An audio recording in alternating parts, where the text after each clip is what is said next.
ನಾನು ಒಂದಷ್ಟು ವಿಡಿಯೋಸ್ ಹಾಕಿದ್ದೆ. ಆ ವಿಡಿಯೋಸ್ಗೆ ನನಗೆ ಒಂಥರ ವಿಚಿತ್ರವಾದ ಕಾಮೆಂಟ್ಸ್ಗಳು ಬಂತು. ಆಮೇಲೆ ಒಂದೇ ಥರದ ಕಾಮೆಂಟ್ಸ್ಗಳು ಬಂತು.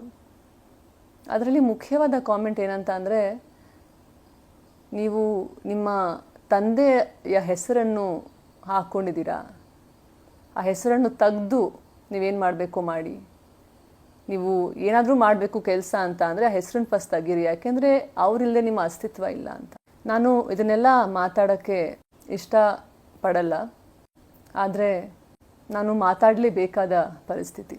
ಯಾಕೆಂದರೆ ನಾನು 10 ವರ್ಷ ಇದ್ದಾಗಲೇ ನಮ್ಮ ತಂದೆಯವರು ನನ್ನ ಜೀವನದಿಂದ ಆಚೆ ಹೊರಟೋದ್ರು. ಇವತ್ತು 24 ವರ್ಷ ನಂತರ ಸಹ ಅವ್ರನ್ನ ನಾನು ಹುಡ್ತಾನೇ ಇದ್ದೆ. ಎಲೆಕ್ಷನ್ ಟೈಮಲ್ಲಿ ಕರೀತಾ ಇದ್ರು, ಅವ್ರು ಕರೆದಾಗ ನಾನು ಹೋಗ್ತಾ ಇದ್ದೆ.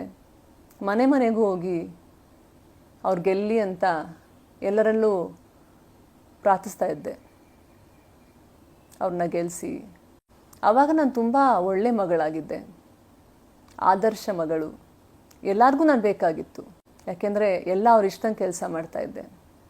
ಆದರೆ ಇವತ್ತು ನಾನು ನನ್ನ ಬಗ್ಗೆ ಒಂದು ಬಾರಿಗೆ 24 ವರ್ಷದ ನಂತರ ಯೋಚನೆ ಮಾಡಿದೆ ಅಂತ ಅಂದಿದ್ದಕ್ಕೆ ಇವತ್ತು ನಾನು ಆದರ್ಶ ಮಗಳಲ್ಲ. ಇವತ್ತು ನಾನು ಯಾರಿಗೂ ಬೇಡ. ಇವತ್ತು ನಾನು ನಮ್ಮ ತಂದೆಯ ಹೆಸರನ್ನು ನನ್ನ ಹೆಸರು ಇಟ್ಕೋಬಾರ್ದು, ತೆಗ್ದಾಕಬೇಕು. ಯಾರು ಕಾಮೆಂಟ್ ಮಾಡ್ತಾ ಇದ್ದಾರೆ ಅಂತ ನನಗೆ ತುಂಬ ಚೆನ್ನಾಗಿ ಗೊತ್ತು. ಇವರೆಲ್ಲ ಯಾರು ಕಾಮೆಂಟ್ ಮಾಡ್ತಾ ಇದ್ದಾರಲ್ಲ, ಇವರೆಲ್ಲ ಒಂದು ಕಡೆ ಸೇರಬೇಕು.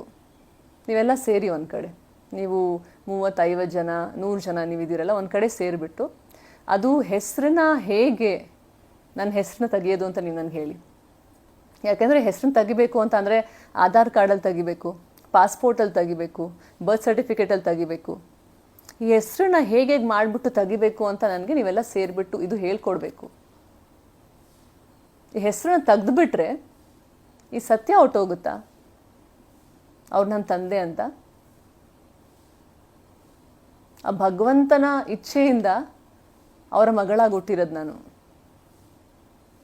24 ವರ್ಷ ಮುಂಚೆ ನನ್ನ ಜೀವನದಿಂದ ಅವ್ರನ್ನ ತೆಗೆದುಬಿಟ್ರಿ. ಆದರೆ ಇವತ್ತು ನನ್ನ ಹೆಸರು ಜೊತೆಲಿ ಅವ್ರ ಹೆಸರಿದೆ ಅಂತ ಅದನ್ನು ನೀವು ತಡ್ಕೊಳಕ್ಕಾಗ್ತಾ ಇಲ್ಲ. ಎಲ್ಲರೂ ಹೇಳ್ತಾರೆ, ನೀನು ಏನು ಮಾದರಿ ಆಗ್ತೀಯ ನೀನು ಪ್ರಪಂಚಕ್ಕೆ, ನೀನು ಎಂಥ ಮಗಳು, ನಿನ್ನ ತಂದೆ ತಾಯಿನೇ ಅರ್ಥ ಮಾಡ್ಕೊಳಕ್ಕಾಗಿಲ್ಲ, ನಿಮ್ಮ ತಂದೆಗೆ ದ್ರೋಹ ಮಾಡ್ತಾ ಇದೆಯಾ ಅಂತ. ಆದರೆ ನನ್ನ ತಂದೆ ತಾಯಿ ಮಾಡ್ತಿರೋದು ಸರಿನಾ?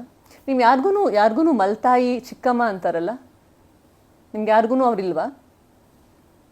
Step mother, step brother, step sisters ಅಂತ ನಿಮ್ಗೆ ಯಾರಿಗೂ ಇಲ್ವಾ? ಯಾಕೆಂದರೆ ನನ್ನ ಸ್ಟೆಪ್ ಸಿಸ್ಟರ್, ನಮ್ಮ ಚಿಕ್ಕಮ್ಮನ ಮಗಳು, ಅವಳು ನಮ್ಮ ತಂದೆ ಜೊತೆಲಿ ಇರಬಹುದು, ಇದ್ದಾಳೆ ಅವಳು 20 ವರ್ಷದಿಂದ. ಆದರೆ ನಾನು ಅವಳ ಸ್ವಂತ ಮಗಳು, ನಾನು ಇರೋಕ್ಕಾಗಲ್ಲ.